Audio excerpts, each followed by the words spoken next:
Hello, everybody. This is Mike Van Meter from the Recovery is Possible podcast. And I want to thank you for joining me. And you can reach out to us on our Facebook site, which is also called Recovery is Possible, or our website, which is vanmeterwellnesssolutions.com. And, as you know, this podcast exists to educate the public about addiction, to remove the stigma associated with addiction, and to offer help and support to those suffering from addiction. So today I want to talk about, first of all, this is January 1st, 2020, which is the first day of the year. This is also going to be the first episode of Season 2 of the Recovery is Possible podcast. So those of you that have been listening to me in 2020, I want to thank you, and I want to thank you for spreading this podcast to those that need it, whether they are in recovery or whether they need to be in recovery. And, I hope that this podcast helps people, because that's what this is all about. And as we go into 2021, I just want to actually go back to some of the basics of recovery, because I think sometimes that's something that needs to be done, because, I go to a lot of different recovery types of meetings, and watch a lot of videos, listen to a lot of recordings, and I'm on a lot of different Facebook sites. And something that I have noticed in my time in recovery is it seems like there are more and more people that come into recovery groups that have very strong opinions about recovery that actually are not in recovery, meaning that they don't really have any time in recovery and they've not demonstrated success themselves, but yet they exhibit very, very strong opinions about what recovery is all about. And I bless those people for coming in, and I'm glad that they're looking for wellness themselves. But I heard it said to me early on that it's very difficult for you to give away what you don't have. And what they meant by that was, if you do not have sobriety yourself, meaning that you're not putting together time of successful recovery, then you're probably not truly in recovery.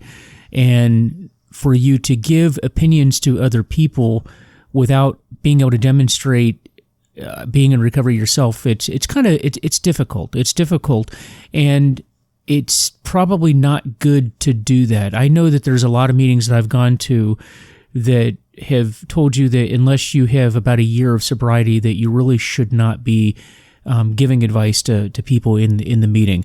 That sounds harsh. That sounds cold. I know it does, and I apologize if that offends anyone that's listening to me right now, but the longer I'm around recovery myself, the more I realize that actually is some wise advice. And the reason why I'm addressing that is because I have seen, particularly in 2020 with the lockdowns and people being away from recovery meetings and being away from one-on-one meetings and that fellowship that we have face to face, I'm seeing a lot of relapses. I'm seeing people really struggle with their recovery, and it's troublesome to me. And there's this mentality now that people can use occasionally, can use other substances if it's not their drug of choice. For example, people that have stopped drinking start smoking marijuana. Or if you have a heroin addiction or an opiate pill addiction, that drinking might be okay. And it's not. It absolutely is not.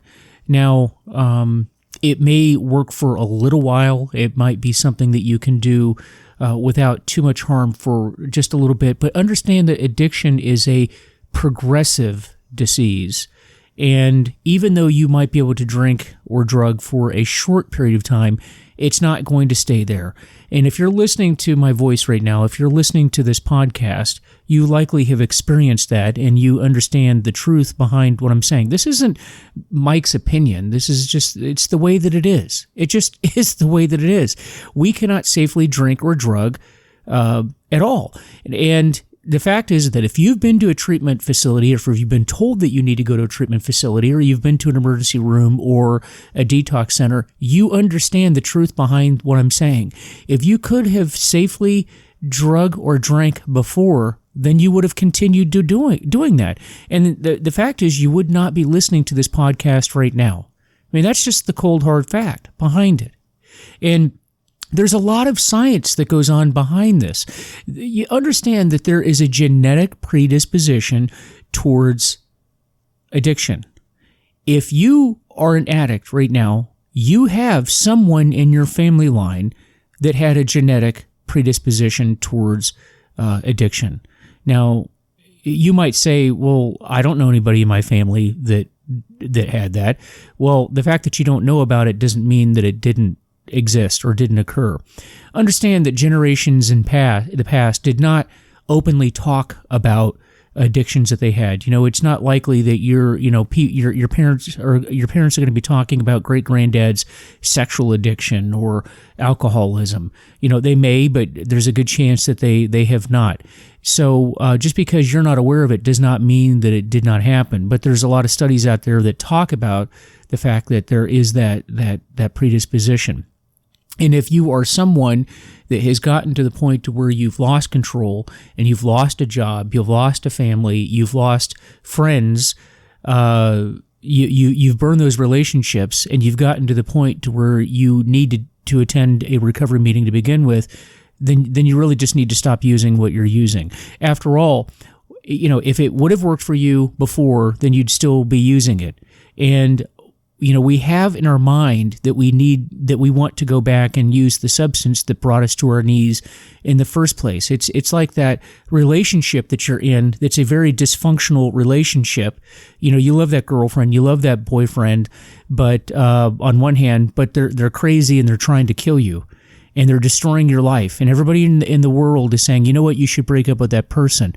But you're like, but I love them. Or they're attractive, or whatever it is that keeps you with that person.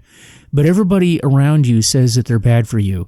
Frankly, you know that they're bad for you, and you need to get away with them. Well, that's kind of what drugs and alcohol are to us. And I've often found it interesting, if you've been to meetings where people talk about how giving up the bottle or giving up a drug was like going through a divorce. It was like giving up a very dysfunctional person. And they always, you hear people talk about how giving that up is like having a bad breakup. And if you think about it, here we are equating our drinking or a drugging to or being synonymous with a person. You break up with a person. You don't break up with an inanimate object. But it's funny how we look at drugs or alcohol as our companion, and we want to do away, we want to keep that companion even though they are destroying our lives. So that's the hold that it has on it. Now, understand that addiction is a form of mental illness, right? And it is that disease that tells you that you don't have the disease. It tells you that you don't have it. So while you're destroying yourself, your brain is telling you that you're not destroying yourself, and that's going against all evidence that is being presented to you.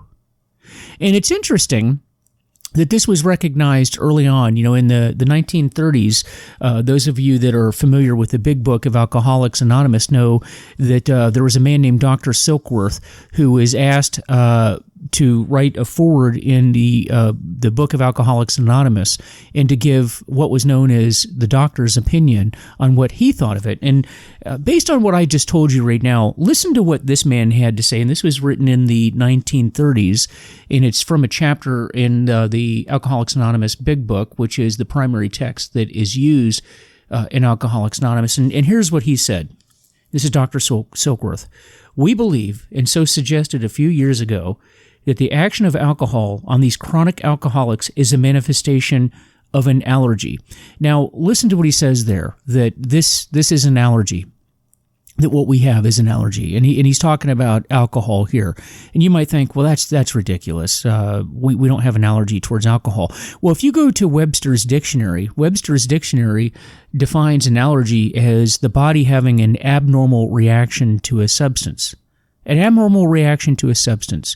Now, if I live here in Virginia, and so when in the spring, when the flowers start to bloom and the trees start, the leaves start coming back, I get crippled by allergies every single year. I start sneezing, I start coughing. In years past, I've had to take almost a week off from work before because I literally could not function. My allergies were that bad. So imagine if Somebody said to me, well, you know what your problem is, Mike?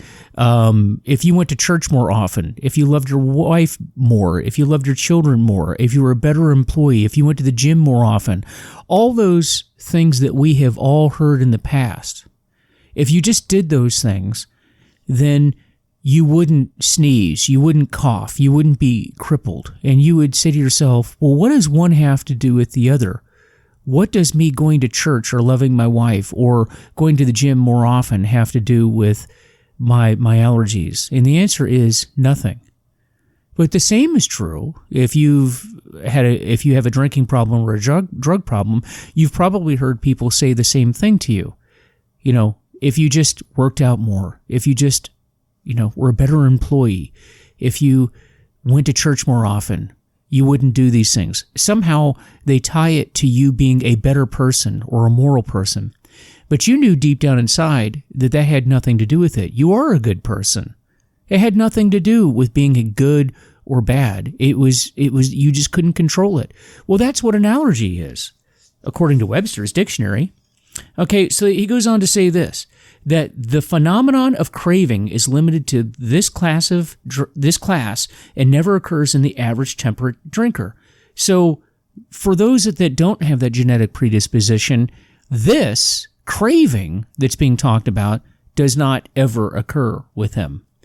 These allergic types can never safely use alcohol in any form at all. Did you hear that? These allergic types can never safely use alcohol in any form at all. And once having formed the habit and found they cannot break it, once having lost their self-confidence, their reliance upon things human, their problems pile up on them and become astonishingly difficult to solve. Now, is that not true? And we can't rely upon things human.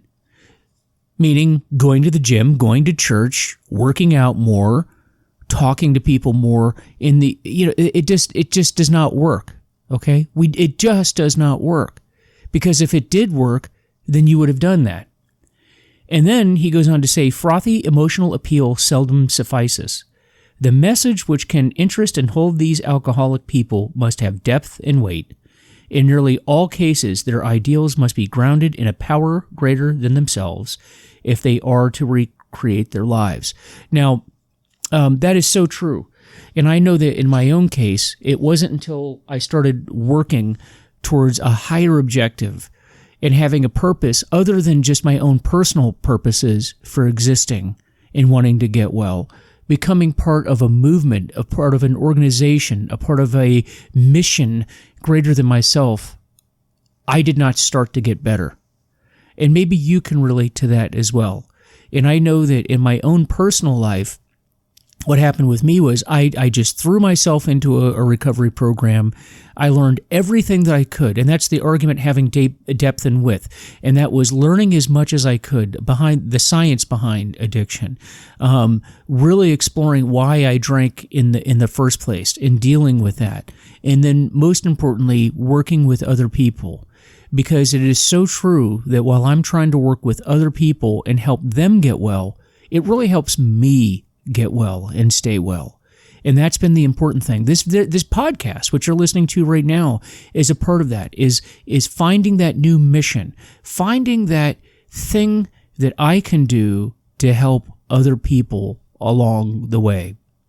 And so, again, today's message is, folks, if you are listening to my voice and you are the one that needs help, really the answer is to discontinue drinking altogether or drugging altogether. Anything that is mood altering at all, that is the best course of action.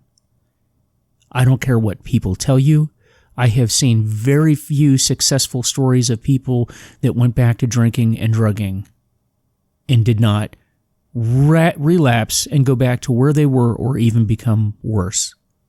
So with that, folks, I hope this is helpful for you. And I just want to, even though I mention a particular group here tonight, I don't represent any group, and I don't represent anyone other than myself, and my only purpose in giving you this information is to share with you what I've done and give you my experience, and hopefully it will help you as well. And if I said something here tonight that you don't agree with or you don't like or offends you, just leave it behind, But if there is something that I did say that can help you, and help you improve your life or the life of a family member or a friend, then take that. Because that's what we do in recovery. We help ourselves along the way, and we help to impart our knowledge to help others. So with that, again, please visit our Facebook page. It's called Recovery is Possible, and our website, VanMeterWellnessSolutions.com. Let me know if there's anything that you'd like for me to talk about. Let me know how I'm doing. I'd love to hear from you. Guys, take care of yourself. This is the beginning of Season 2, and this is Session 1 of Season 2 in the Recovery is Possible podcast. Guys, take care, and we will be talking with you soon. Thank you.